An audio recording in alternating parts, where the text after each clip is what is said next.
Hey, we're cooking with gas here on the Jewcast. Okay, careful using a phrase like that. This trial is a travesty. It's a travesty of a mockery, of a sham, of a mockery, of a travesty, of two mockeries, of a sham. Tradition! Oh, shut up, Carl! Shut your goddamn Jew mouth! You people are why there's war in the Middle East! Gekakken af een jam. Nebbig. Ver poepoepoe. Vermischt. Verkakt. Vertut. Verstonken. Fartig. Exactly. You what Grammy Hall would call a real Jew. Hooray! We're doing it. It's happening. Episode 42 of American Jew. Oh, wow, kind of rhymes. Yeah, this is the episode where we learn the secret to life, the universe, and everything, is it? I mean, I don't know the answer, so unless that's what you figured out over the last week, I think you just set everybody up that's listening for disappointment. Well, I think ultimately that they say that even though the answer is 42, it's because we don't know the question. Is this Hitchhiker's Guide to the Galaxy thing that you're doing I know right now? I know. I did it again. I'm sorry. Are you really doing that? Okay. All right. Anyways, Jordon loves Hitchhiker's Guide to the Galaxy. He makes a weird reference. Wasn't 42 like Babe Ruth's number 2 or something? I think it was Jackie Robinson's number. Whatever. I don't care about sports or Hitchhiker's Guide. Let's talk about Jews. I thought we were going to start talking about sports and Jews. Oh, well, this soccer team, Ajax, I don't know how they pronounce it. That's how it's spelled. It looks like Ajax. It's a Dutch soccer team, group, whatever. I don't know what but they identify as Jews. They want to be Jews. I mean, I guess they have a history of being Jews. Like, it's really weird. I guess what happens is their stadium, their club, whatever, it's near a Jewish neighborhood. So then apparently people were going there, and when like the people on the opposite teams or rival teams, those fans would make anti-Semitic like cheers against the Ajax team. Okay. And the Ajax fans were like, screw you. They owned it. They're like, Jews, Jews, Jews. They wanted to like combat the anti-Semitism. I guess this has a history of things that happened. I guess even then there was a point where they're like, let's stop doing the Jew thing. Like, there's a lot of anti-Semitism going on at these games now because, like, that's what they come with like, we hate Jews and stuff like that. And then I guess there were some members of the club, the team, whatever, that thought they were Jewish. And they went and all got tested by some, like, Jewish, 23andMe thing from Israel. And none of them had anything to do with Judaism. Not one of them was Jewish. Not one of them was Jewish, and apparently like 3 of them were like very like had a lot of Jewish pride, and were like really into like their Jewish aspect. But apparently they have nothing to do with Judaism at all, other than they live near a Jewish neighborhood, and the rival teams use anti-Semitic slurs against them. Okay, so it's kind of weird, right? It's like it's nice people are like wanting to like be a part of Judaism even though they're not, or they want to stand up for Judaism like with solidarity of all people. Like, that's kind of cool, but it's not cool that like people are using anti-Semitism to like be mean against the other team, to psych out the other team, what have you. Like, You couldn't do that in America. You couldn't go to like a basketball game and be like super racist. Penalty kicks for everybody. Penalty kicks for everybody. But anyways, they're not Jews. It's nice that they want to be Jews. It's always good to hear that people want to be Jews rather than people hating on Jews. Indeed. Well, let's get right into this week's Should we parsha. get this right? Okay, first of all, my Hebrew name is Avraham Eliezer. Oh, really? And I guess this week's parsha, Eliezer is Abraham's first number 1 slave or whatever, his number 1 man. I don't know, what do you want to call him? His butler, his Alfred, if Abraham was Batman, whatever. So anyways, that's kind of weird. That's cool that we're talking about the parsha where my Hebrew namesake comes from. You were born to serve. Well, it's Avraham Eliezer. I'm both. I'm the master and the servant. Master of your own domain. Avraham Eliezer. So it's called Vayerach Sarah. I think it's crazy that we're still in Genesis. Like, there's so much that's happened in this book of Genesis. Like, I can't believe that we started this podcast and we were so mired in him just like giving blueprints for how to build temples and counting people. It's so boring. Well, now there's so much good stuff in the beginning here. Yeah, now this is like he's creating the world. When I was growing up and I was being indoctrinated in like these Hebrew day schools and whatever, like they made us sing a song, and I only remember the beginning, but I remember when it was about all the parshas and be like, Breishi Noach lech lecha vayerach Sarah. Sarah lived for 127 years.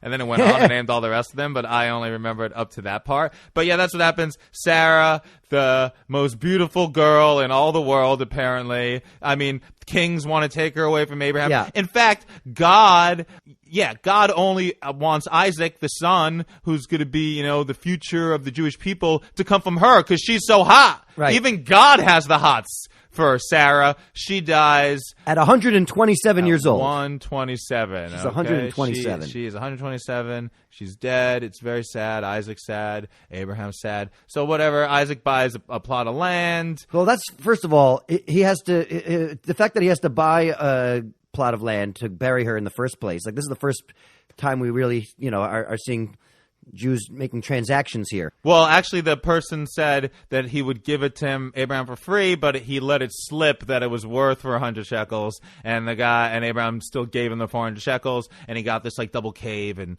they buried Sarah there. But he could have gotten it for free, but he's like, no, I'm going to pay. Don't you worry. He's going to pay. Yeah, he wanted to pay. He doesn't want nothing for free. Right. All right. So then Abraham wants to get a wife for his son Isaac. Right. So he sends his boy Eliezer. So he gets married again. I don't know what the timeline on it, but I know he does get married again eventually in this week's Parsha. He has a bunch of other sons, but God makes it clear that they're not going to be like the future of Israel. Only Isaac's going to be the future of Israel. Right. Because only Isaac came from gorgeous Sarah. But for Isaac to spawn the rest of the Jews, he's going to need a wife. So Eliezer is on the task. He is the matchmaker. He is going to get a girl for Isaac. And Abraham just doesn't want any girl. He wants a girl from his place. You know, he wants it which is a little weird. So anyways, I don't know. I like the part with Eliezer trying to find these women. Like, he tells God he wants a sign, and God says, well, okay. No, I don't think Eliezer comes up with the plan. Eliezer goes to this place, and he's trying to figure out how is he going to figure out who's worthy. So he goes and he's near the well or whatever, and he comes up with this idea of whoever he'll ask for water, and then whoever also offers to give his camels water, that'll be the girl he prays to God about it. As soon as he prays, the words just finish coming out of his mouth, this girl appears, Rebecca. Rebecca appears, and he asks for the water. She gives him the water, and then after that, she says she's going to give the camel. Oh my gosh, the first girl that came. Okay, he prayed to God, but seriously, that girl could have just walked by. This all just seems so random, and he's just okay. It's like a horoscope thing. You see what you want to see in it. It's very weird. He basically goes for the first girl. Yeah, the first one. Well, that was easy. Yeah. Okay. Job well done. Let's get out of here. I mean, whatever. I like how they add the part he prayed to God, so it makes sense that it was the first person. He was just I just gotta get this over with. I just want to get back home to my own concubines. Anyways, he asks Rebecca if there's room in her father's house. Who's her father? He wants whatever. They go to the house of her father, and they tell the whole deal that God sent them over there, and he tells the whole story basically again, and then the Bible tells the whole story again of what it just said, but now it tells it from the perspective of Eliezer telling it to the family of Rebecca, and they're just take our daughter. Yeah. If God wants our daughter, take our daughter. It seems a little bit too easy that they're you want her, she's yours. Whatever you need, here's your daughter. And I guess, even when they came, they were hey, they wanted to give him food. And Eliezer's no time for this. We need the girl, and we got to get out. And they're all right, whatever, you could take her. And then the next morning comes, and her mother and her brother are no. Actually, no, why do you have to take her now? Don't take her yet. Take her in a year. Take her in 10 months. There's wedding things that have to happen, dresses and gifts, and we got to get this all ready. And he's no, we got to go right away. Yeah, Eliezer's no, this is going to be a shotgun wedding. We're going to go right away. We're doing this in Vegas. When Eliezer met her at the well, also, he gave her a gold ring, and he gave her bracelets, and he was already setting her up to be betrothed to Isaac, basically. Thank God he got the parents' permission, because he found out that he is marrying Abraham's brother's granddaughter or great granddaughter, one of them. That's who he's getting married to. So that's pretty crazy that they're keeping the family. But what that made me think of what's the right level? How far away is it okay? Obviously there weren't that many people at that time, But like, what? I don't know. What do you think? It does. Is that good enough for him to be like away? I don't know. It feels like God has already told them not to sleep with their fathers, but they haven't yet talked about cousins and second cousins, and that's later. I mean, I don't even know how many cousins removed this would be. There's only like 2. It's Abraham's nephew's daughter. Is that what? Okay, yeah. So, anyways, then they ask her. They go, "What do you want to do, Rebecca? What do you want to do?" And she goes, "I want to go." And they go. Yeah. And that's it. Like the next day, Rebecca must hate her parents and her whole. I guess this is the most exciting thing that happened. She's just like bored all day. Like I'm not even saying any of this is real, but this is just like hypothetically speaking in the story. Suspension of disbelief. She's so bored with all she ever does is have to go to the well and give strangers water. And then someone's like, "Hey, you want to get out of here?" And they're like, "Yeah, like you're gonna be like the mother of all the Jews, the matriarch." Sarah was the first matriarch of the Jewish people. Apparently there's 4 of them. Sarah was the first one. Rebecca's the second one. They get up Rebecca's slaves, whatever the people, they travel back to Abraham and Isaac. Isaac is in the field meditating. I thought that was weird that they say that he's meditating and not praying. Because I think that prayer is kind of like a meditation. And I think when people are praying, they're basically meditating. They're not really they're shutting off their mind. They're just thinking of that thing. It's kind of a form of meditation. People like to go do it every day. Nonetheless, Isaac's meditating. It's possible that they just misspelled masturbating. I hope not. I mean, he didn't. He was single up to this point. Right. But who knows what he was doing with these slave girls? Apparently, they do whatever they want with them. And so then they get there. Isaac sees them. He starts walking towards them. Rebecca's like, "Who's this dude?" He's like, "That's my master. That's your man." She's like, "Oh," she covers her face. And then he takes her into Sarah's tent. Right. It says like he takes. I guess he makes her his wife. He has sex with her. Right. She gets there like, "Hey, rest up, wash up a little bit, like get used to the place." No, wham bam, you're my wife, ma'am. It is like it's a lot, and that's it. And he loves her. And he loves her. He loves her right away. It's pure. It's the only sex he ever had. Of course, he loves her. So then, Abraham has more sons. At one point, Ishmael dies. He also did just lose his mother. He's sad. This comforts him. Right. This comforts him. That's also why he fell in love so fast, because she's there to comfort him and to bang him. Okay, yeah, I guess she's doing it all. That's really good. Yeah. And and then Isaac is going to be by the end of it, Abraham dies at the end of this week. Well, first Abraham gets remarried. He gets remarried to one of his slaves, right, which some people say is Hagar, the slave that he fathered Ishmael with. I mean, Rashi said that was many years ago, but who knows? Anyways, it could be, it could not be Ishmael's mother. It could be somebody else. But he marries some woman. They're very bad at keeping records back then. Another woman, another slave or whatever, concubine, whatever you want to call them. And he has 6 kids with her. Yeah, but none of them are allowed to be anything. They just become their own. They have one of them has 12 sons, and they become 12 tribes. The only real, but God doesn't care about any of them. He only cares about Isaac. Right. He only cares about the one that he tried to trick God into killing. Anyways, I don't know. It's really weird. Parables. I don't know what exactly the message is that you're supposed to take from it. But at the end, Abraham dies. He lived a pretty good life. The first 175 he gets to. 175, man. He is rocking. And he's having kids at the 100 and whatever old he was. It's got to be older than 127 or I don't know what it was, but in his hundreds, he's having 6 more kids. I mean, what's crazier, him having 6 kids while he's 120 years old, or him trying to circumcise himself at 100? I don't know. He's a busy guy. So it's sad. He dies. They bury him, and it's I guess kind of ends on a little bit of a downer. Abraham's dead. Well, they bury him next to Sarah. Yeah, that's their burial ground. I mean, there's no mention of whether. And this apparently that is the first property the Jews ever bought in Israel, the first land that any Jews ever had in Israel, because that's the Holy Land. That was the land of Israel where he found this cave and he bought this place. Right. It's they're facing Canaan.